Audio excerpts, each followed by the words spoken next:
Syekh Muhammad Zaki Ibrahim atau yang dijuluki dengan Abul Barakat, beliau membagi dari pemahaman terhadap hadis Jibril. Hadis Jibril ini hadisnya panjang, ketika disarai jadi satu kitab. Habib Sumit itu mengarang kitab Syarhu Hadis Jibril, panjang. Hadis disarai, dikomentari menjadi satu buku. Menurut Syekh Muhammad Zaki Ibrahim atau yang disebut sebagai Abul Barakat atau yang dikenal sebagai Raid Al-Ashirah Al-Muhammadiyah, beliau punya kecenderungan bahwa tidak hanya 3 pembagiannya itu, tidak hanya Islam, iman, dan ihsan, tetapi ditambahkan lagi iqon, bukan icon, bukan. Kalau bahasa Inggrisnya kan icon, icon, bukan. Cara membedakannya yang gampang bagaimana? Cara membedakannya adalah seseorang disebut sebagai muslim manakala dia mendapatkan hidayah. Artinya hidayah, dia tidak di jalan selain Islam. Kita ini tahu lah, kalau kita mau ke Jakarta, ketika kita tidak punya uang untuk beli tiket, maka alternatif yang paling mudah ketika tidak bisa beli tiket kereta dan tiket pesawat, kita tahu bahwa yang paling masuk akal adalah lewat tol. Tol itu namanya Islam. Kalian masuk ke pintu tol, maka kalian mendapatkan hidayah. Tapi kalau kalian sudah paham, ketika tidak punya duit untuk beli tiket pesawat, tidak mampu beli tiket kereta, kemudian kalian memutuskan tidak melewat tol, berarti kalian memilih agama selain Islam untuk dijadikan sebagai pegangan. Boleh nggak? Ya terserah, suka-suka. Kalian mau kafir, kalian mau muslim atau non muslim, boleh saja. Tetapi logika yang bisa diterima kalau kita mengaku sebagai orang yang punya akal, kalau sudah diberitahu bahwa pintu yang paling cepat, cara yang paling cepat untuk ke Jakarta adalah dengan jalan tol, tapi kalian memutuskan untuk melalui misalkan lewat Gresik, kemudian lewat Tuban, kemudian lewat Sarang, kemudian lewat Rembang, kemudian lewat Pati, lewat Kudus, lewat Demak, lewat Semarang, Alas Roban. Kira-kira masuk akal nggak orang yang begitu? Otaknya dipakai nggak? Kalian diberitahu misalkan, ini contoh yang lahir. Kalian diberitahu bahwa pintu yang paling besar untuk keluar dari masjid adalah pintu utama. Selain dari itu adalah pintu alternatif yang lebih kecil.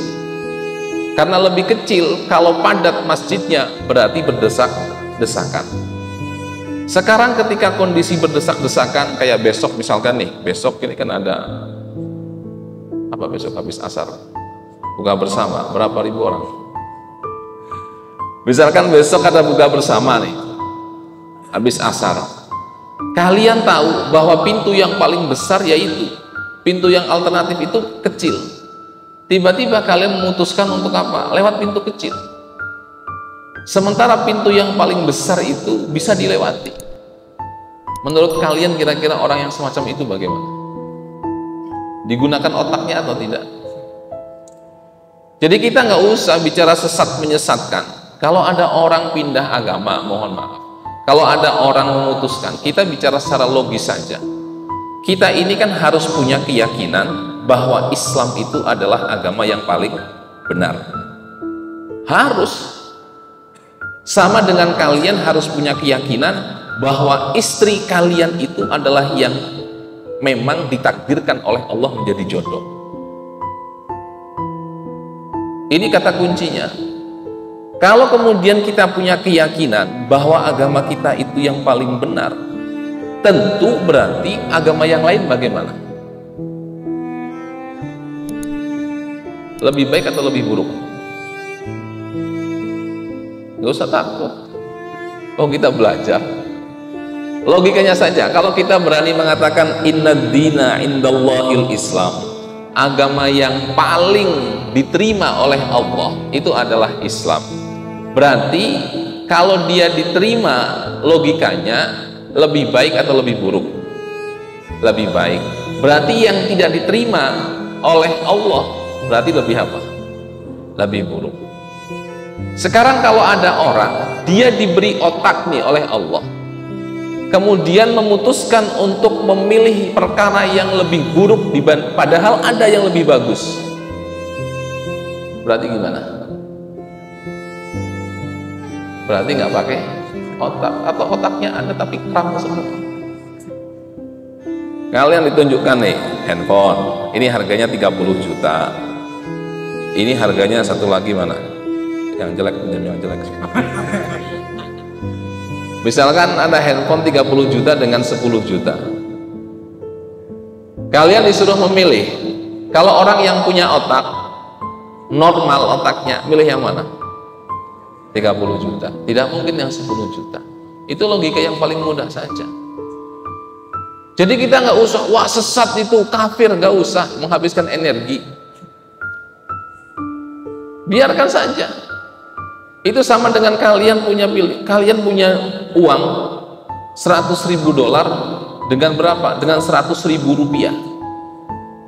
Ditawarkan kepada teman, ini saya punya uang 100.000 dolar, saya punya uang 100.000, kamu pilih yang mana? Saya punya 100.000 saja. Ketika ada teman di antara dua pilihan tadi memilih yang 100.000 perak, kalian pikirannya bagaimana terhadap anak yang mengambil 100.000 itu? Apa zuhud sekali atau goblok banget? Kira-kira yang mana di antara dua ini? Yang nomor dua kan? Besok bukalah, kita buka puasa nih, ada rawon, ada rendang, sama ada tahu dan tempe, pilih yang mana? Rawon. Tiba-tiba ada mahasiswa, enggak, saya nggak mau rawon, saya nggak mau rendang, saya tahu tempe saja. Normal nggak otaknya? Ya sama. Klaim agama yang paling benar dan diterima oleh Allah adalah klaim untuk agama Islam. Kalau ada orang yang di luar Islam memilih, boleh nggak? Ya boleh saja. Nggak usah kita ngomong dia sesat, dia apa segala macam. Itu kan pilihan. Peribahasanya, perumpamaannya adalah sama dengan mahasiswa yang seharusnya disuruh milih rendang, dia milih apa? Tahu tempe. Bisa jadi dia memang cocoknya tahu tempe karena punya kolesterol dan darah tinggi, makanya nggak berani makan rendang. Sudah begitu saja, selesai. Nah, itu artinya maqam hidayah. Apakah semua orang yang punya otak kemudian bisa menentukan pilihan secara mandiri? Belum tentu. Jadi ada guidance, ada petunjuk yang diberikan oleh Allah sekalipun sudah punya otak. Contoh yang nyata saja lah. Orang kalau lewat gerbang sama naik tembok, kira-kira ini secara akal itu lebih terhormat mana? Gerbang atau lewat tembok? Lewat gerbang. Oke, sepakat ya? Harus sepakat dulu. Kemudian kalau ada makhluk hidup, dia belajar itu sampai dalam tingkatan kuliah, kira-kira dia punya otak atau nggak punya otak? Kira-kira jawab saja, nggak usah pikirannya macam-macam, jawab saja ya. Punya otak kan? Punya otak. Ada orang punya otak, dia tahu pintu yang terhormat adalah pintu gerbang, tetapi dia memilih untuk lewat tembok. Kira-kira bagaimana?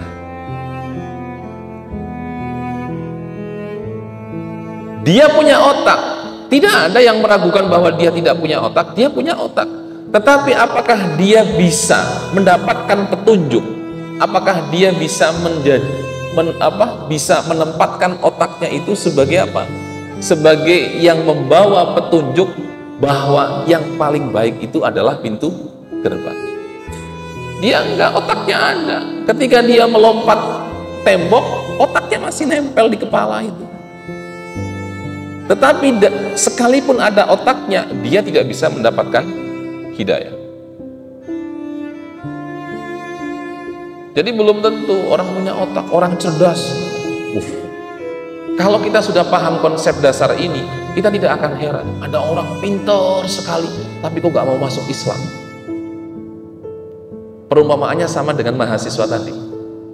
Dia sudah semester akhir, sudah tahu pintu gerbangnya luas sekali. Kontainer itu kalau masuk bisa masuk itu. Bis 12 roda bisa masuk. Dia memilih lewat tembok. Berarti apa? Otaknya nggak dipakai. Dia tidak mendapatkan petunjuk. Kalau dia mendapatkan petunjuk, maka petunjuk itu akan nampak dalam apa? Dalam laku keseharian, dalam tindakan keseharian. Kalian tahu baca buku baik apa enggak? Baik. Kalau main game baik apa enggak? Baik enggak? Oke lah, saya mencoba sepakat dengan kalian nih. Meskipun saya merendahkan kualitas otak saya sebetulnya. Oke, taruhlah anggap bahwa ngegame itu baik. Berarti baca buku baik, kemudian ngegame baik. Sekarang ditimbang, baca buku baik dengan ngegame baik. Di antara dua perkara baik ini, mana yang terbaik? Siapa yang jawab ngegame? Saya akan menurunkan kualitas otak saya lagi.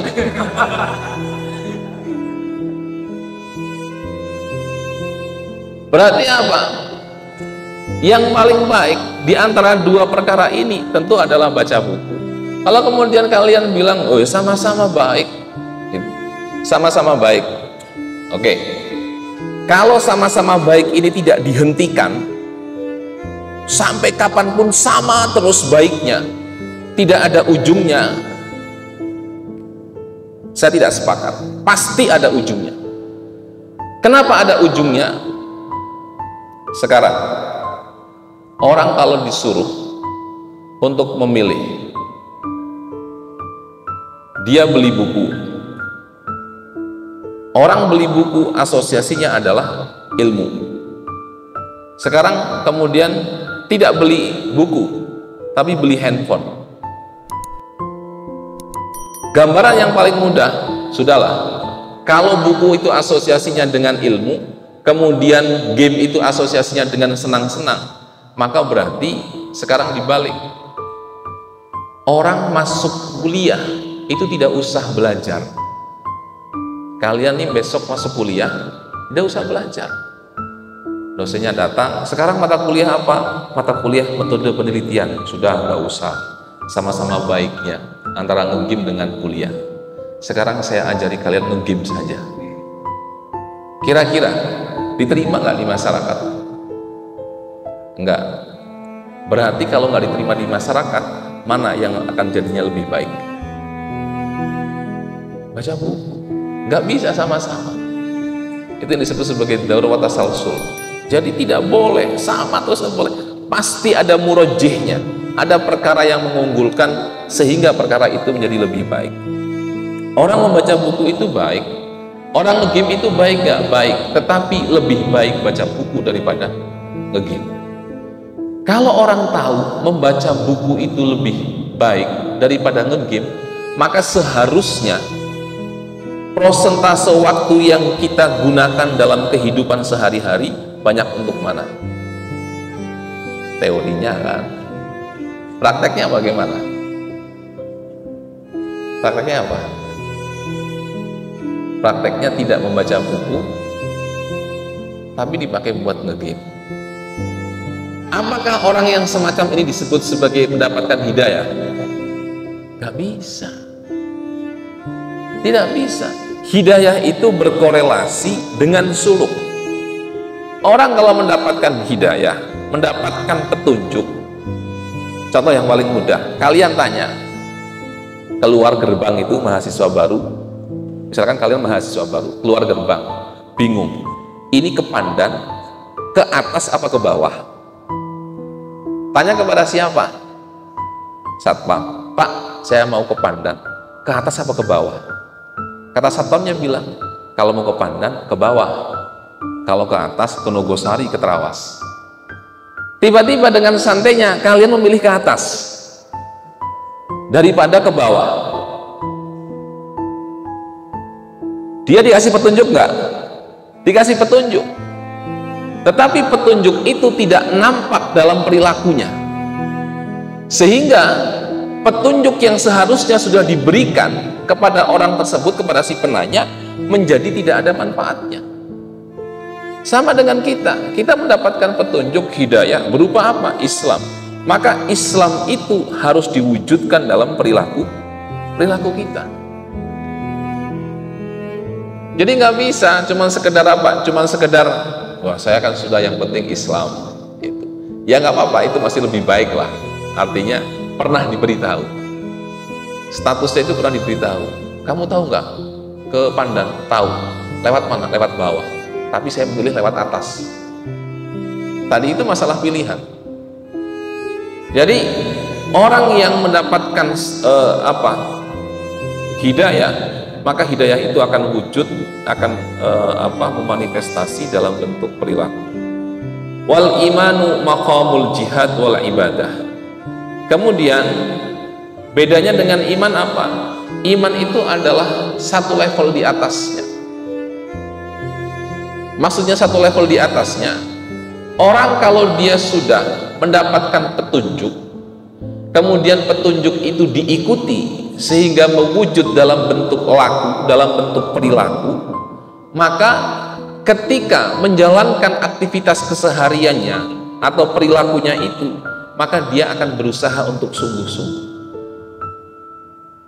Jadi tidak ada orang yang melakukan aktivitas keseharian ketika dia disebut sebagai muslim, dalam kaitannya naik taraf untuk bisa masuk ke dalam mukmin, dia tidak bisa asal-asalan saja.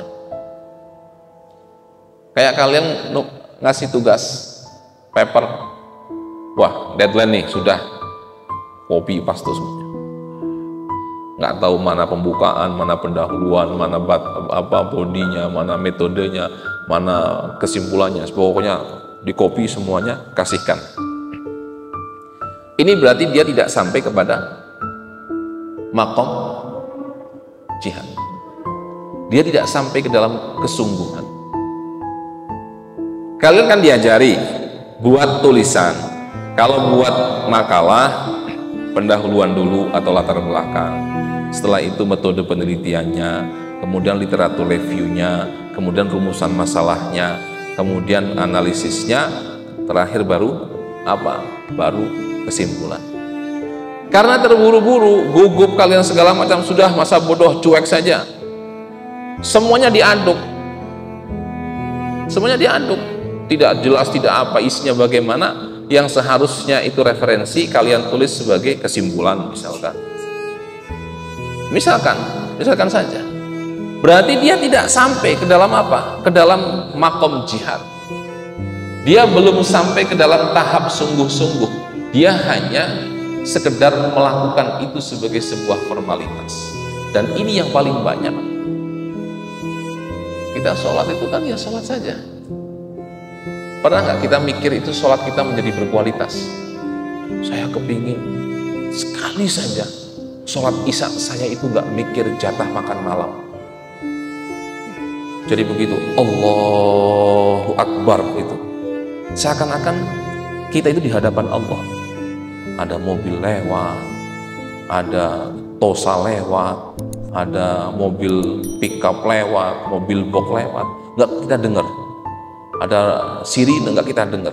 Kita fokus sholat saja. Saking asiknya, kemudian tiba-tiba selesai begitu. Kayak kalian main game.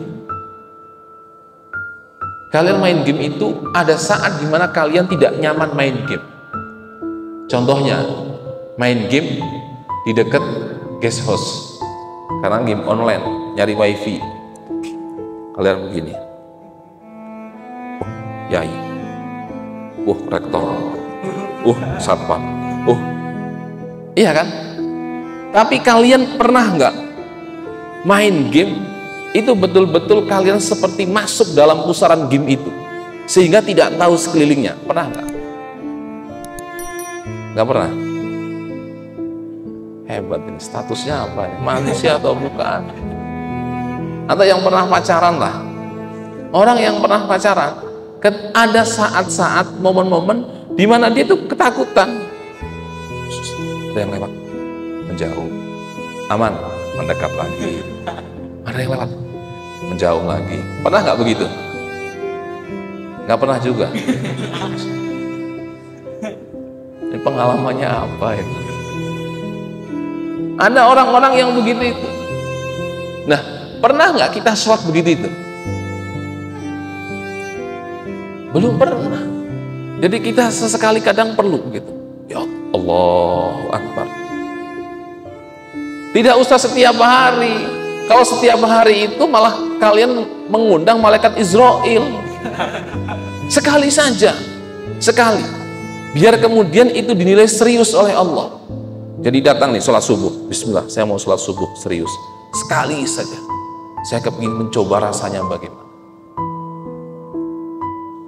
Kita kan nggak sholat subuh, sudah mata ngantuk, pegel segala macam, dingin, malas begitu kan. Allahu Akbar sambil nguap, sambil begini, ada kotorannya, sambil begini segala macam. Itu dalam rangka apa? Dalam rangka untuk kita naik taraf. Dari yang tadinya sudah mendapatkan petunjuk, kemudian kita meneruskan dalam tahapan berikutnya, yaitu iman. Sehingga ada apa? Sehingga ada kesungguhan. Seperti orang kalau nyupir, pertama kali lewat daerah itu, pasti kan minta petunjuk. Lewatnya apa? GPS kan? Iya kan? GPS kita pakai. Itu namanya hidayah. Kemudian biar kita sampai, kita kan harus diwujudkan perhatian kita, komitmen kita, fokus kita kepada GPS kan harus dipertahankan. Nggak boleh kita belum pernah ke satu daerah memakai GPS, wah GPS-nya pasti ngawur nih, sudah saya matikan, saya mau ijtihad sendiri, misalkan. Kan nggak bisa. Nah, kalau sudah kita pernah pakai GPS, sekali kita ke sana pernah pakai GPS, maka kemudian ini akan sampai kepada apa? Sampai kepada tingkatan berikutnya, yaitu apa? Kita sampai ke dalam tahapan sungguh-sungguh. Artinya sungguh-sungguh, kita itu peduli dengan sekitar kita. Tadinya ketika kita pergi naik motor berbasis panduan dari GPS, kita itu kan sempat nggak tengok kanan kiri. Kalian nih naik motor nih, biasanya kan kalau naik motor taruh GPS di sini kan begitu, ya kan? Sempet nggak? Oh di sana ada kafe, oh di sana ada Indomaret, oh di sana ada tempat nongkrong bagus. Konsentrasi kita semuanya dicurahkan kepada bagaimana mengaplikasikan GPS itu. Oh ini GPS bilang belok kiri, oh belok kiri, kita ikut belok kiri. Nggak sempet. Tapi ketika kemudian dalam kesempatan berikutnya kita lewat jalan yang sama, maka apa yang kita lakukan? Kita sudah mulai menebak. Oh nanti di depan kiri nih, di depan kiri perhatikan. Oh tandanya ternyata ini. Sehingga saat kita datang ke situ lagi, tidak ada GPS, kita sudah tahu. Itu yang disebut sebagai apa? Sebagai maqamul jihad wal ibadah. Wal ihsanu maqamul muraqabati wal ubudiyah. Kemudian tahapan berikutnya adalah ihsan. Artinya ihsan adalah maqamul muraqabah. Kondisi kita itu senantiasa diawasi oleh Allah. Kalian kalau merasa diawasi oleh Allah itu nangis terus hidupnya. Seringkali kita berpikir bahwa Allah tidak memahami kita, Allah tidak mengetahui kita. Sehingga kalau kita mau ngapa-ngapain, kita kan tengok-tengok.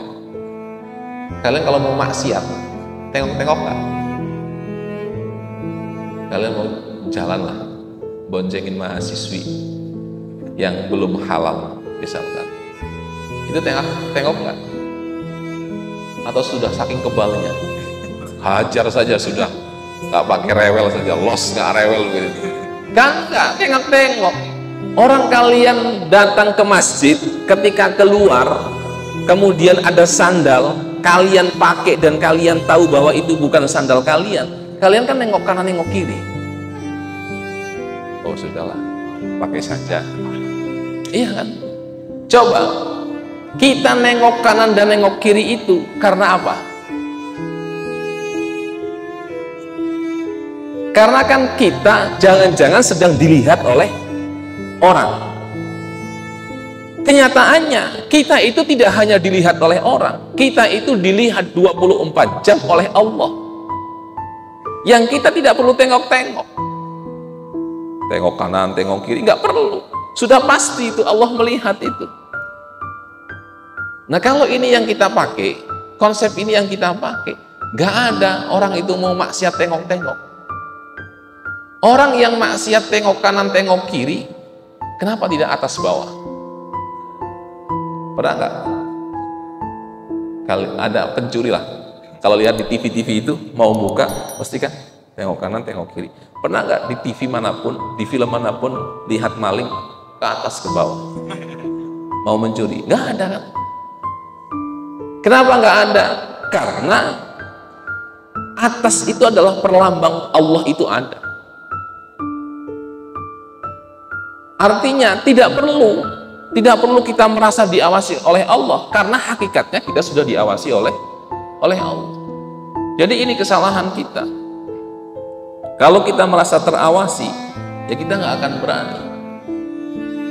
Kita nggak akan berani macam-macam. Wala ubudiyah. Kemudian kalau merasa terawasi, maka status kita itu adalah seperti hamba, seperti budak yang nggak bisa ngapa-ngapain, seperti karyawan yang karyawan itu tidak bisa terlepas dan ketergantungan terhadap bosnya. Dia nggak berani macam-macam, nggak berani macam-macam, dia diam saja. Itu yang terjadi kalau kita sampai ke dalam tahapan ihsan. Wal iqanu maqamul ma'iyah wal kash wal wusul. Naik lagi kalau kita sudah sampai ke dalam derajat ihsan. Artinya ihsan itu kita senantiasa di mana-mana merasa diawasi oleh Allah. Coba kalau kalian merasa, janganlah diawasi oleh Allah. Kalian merasa saja di mana-mana itu kalian nempel dengan Pak Ismanto. Coba rasanya kayak apa? Tiba-tiba Yai manggil, Pak Ismanto, tolong melekat 24 jam dengan mahasiswa ini. Sumpah nggak kira-kira? Sumpah kan? Berani macam-macam nggak? Nggak berani macam-macam. Itu rahasianya kenapa kalau suami dekat dengan istri baik, nggak berani macam-macam. Karena pengawasannya begitu.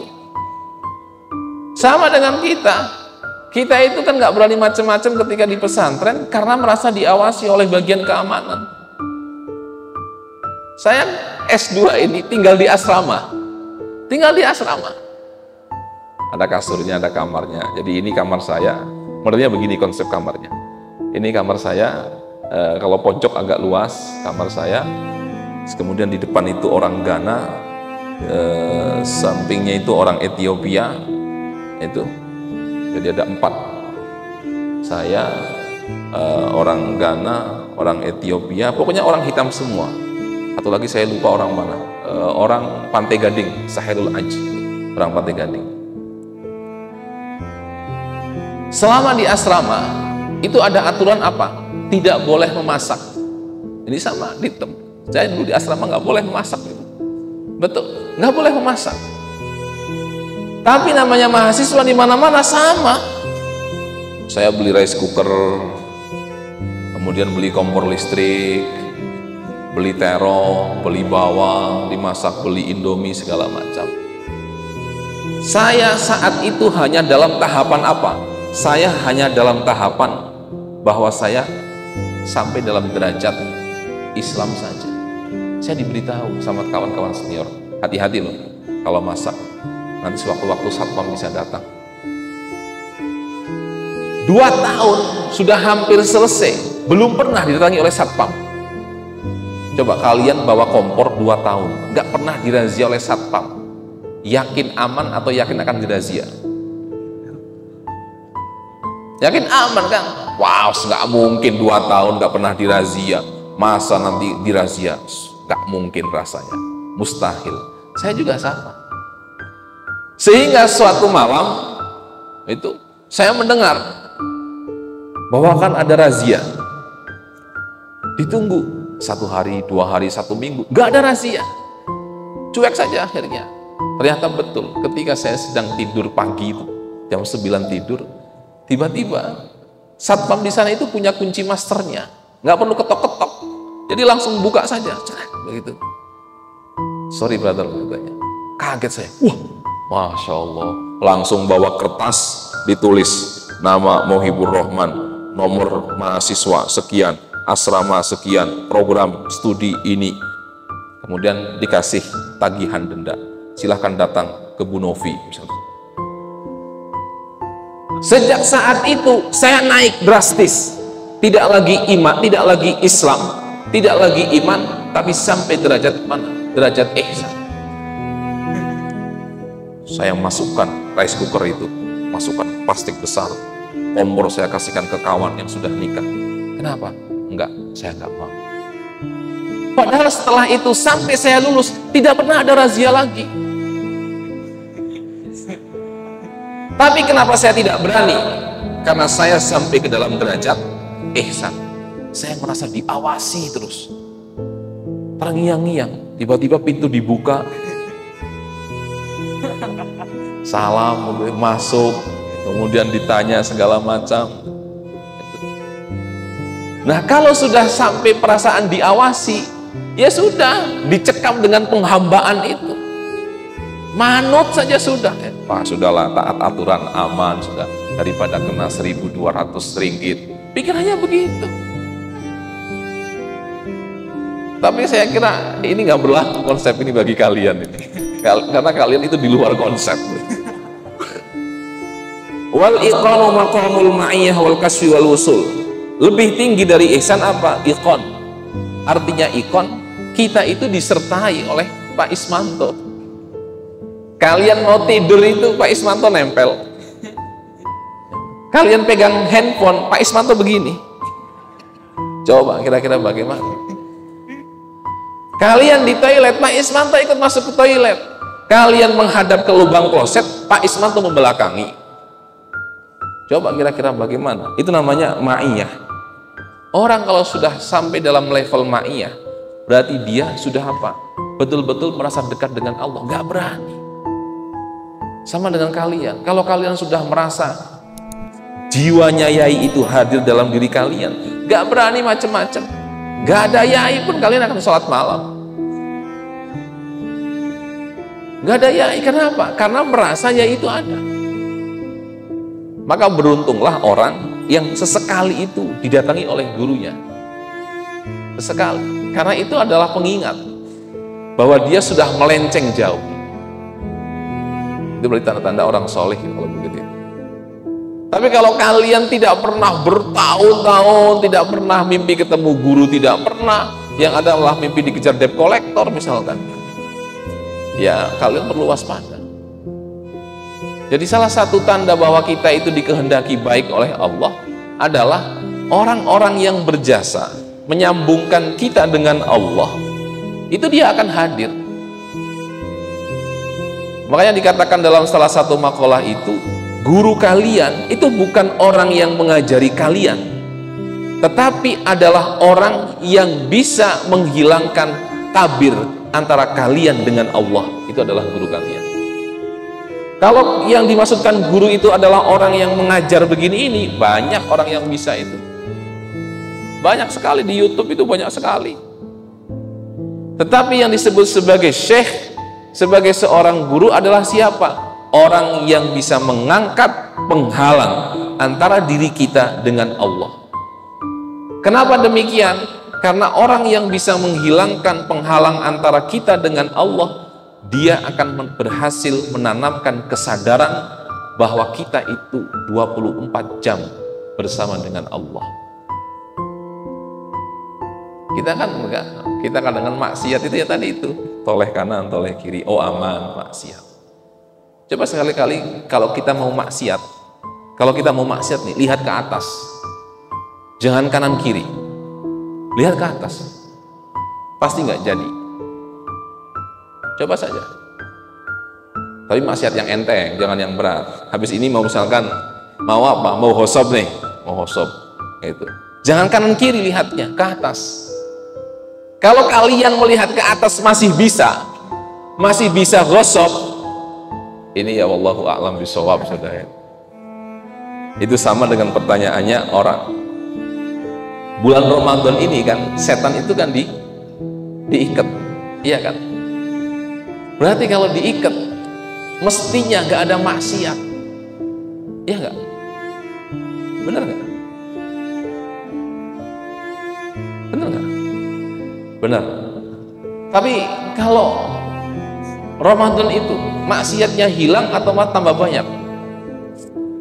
Tetap saja maksiat itu ada.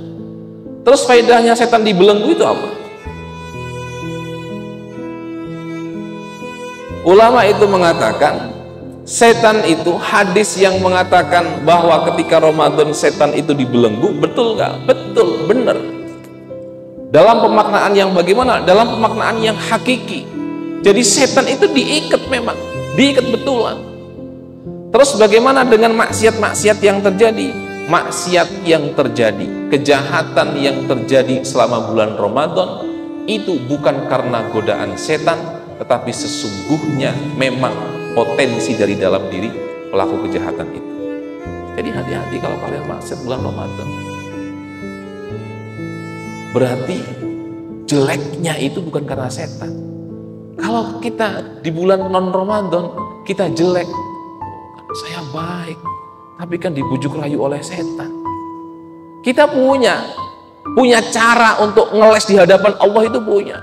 Dipanggil misalkan, kenapa kamu bulan Sya'ban melakukan gosok? Kenapa kamu kabur? Kenapa kamu ketika KKN jalan-jalan terus berdua misalkan?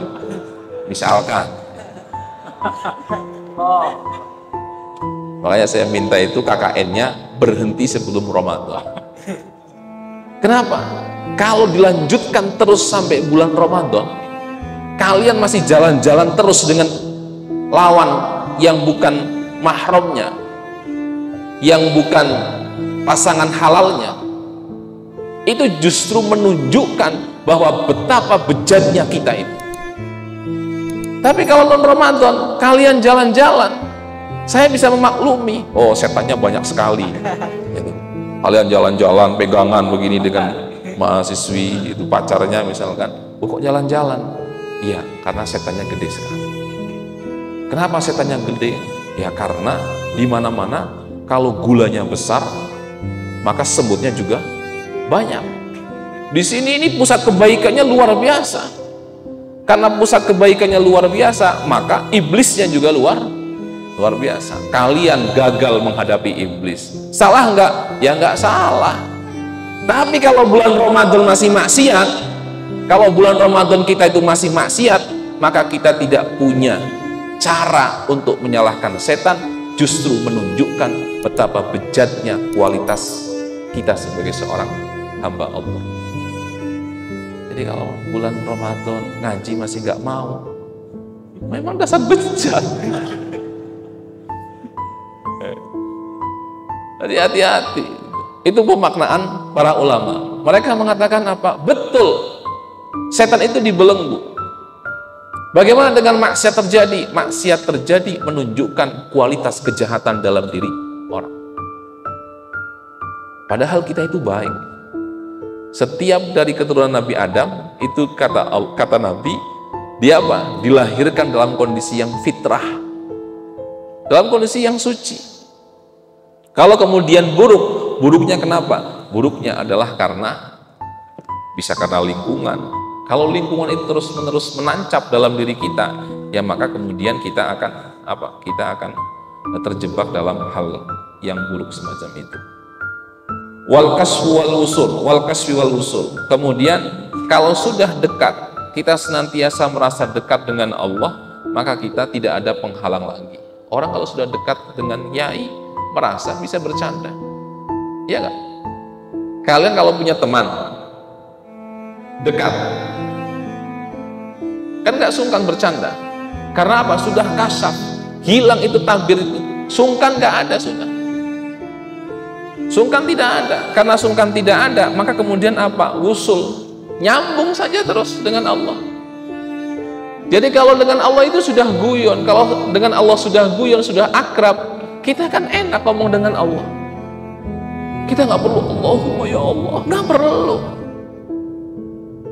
Kenapa kita selama ini serius sekali? Ya Allah, bulan Ramadan ini ya Allah, jodoh ya Allah, jodoh ya Allah, sampai nangis-nangis. Tapi kalau kita sudah sampai dalam level ma'iyah, kemudian kasaf dan wusul, tinggal colek saja Allah. Loh, mosok gak kayak ibu jo, ya apa? Levelnya begitu itu. Sama dengan kalian sudah akrab misalkan. Kalian akrab lah misalkan dengan saya. Sungkannya masih ada enggak? Sungkannya sudah hilang. Tinggal sedikit saja. Gus, saya mau pulang, mau nikah, tapi nggak punya duit, Gus. Langsung kan. Tapi kalau belum akrab, belum wusul, belum kasaf, datang ketemu, ada apa Mas? Gus, saya ini gimana ya Gus ya?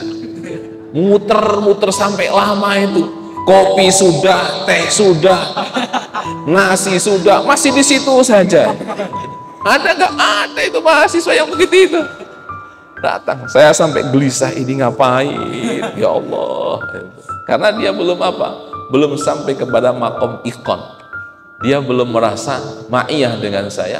Dia belum kasaf dengan saya. Dia merasa ada tabir, penghalang. Diam saja. Kenapa Mas? Ini Gus, saya kok sepertinya butuh nasihat. Belum lama kemarin itu ada yang datang. Saya kok sepertinya butuh nasihat. Nasihat, kalau nasihat sama yai Mas, gimana ya Gus ya? Kalau sama yai itu gimana ya ngomongnya? Ayo sudah minum dulu. Saya kasih api ya. Kamu apa minum gitu. Jadi begini Gus, saya ini kan sudah semester akhir Gus. Sebentar lagi wisuda. Terus ya gimana Gus ngomongnya ya? Coba kalau sudah dekat. Macam-macam supir itu aan begitu langsung. Kulo kapan dipun wisuda?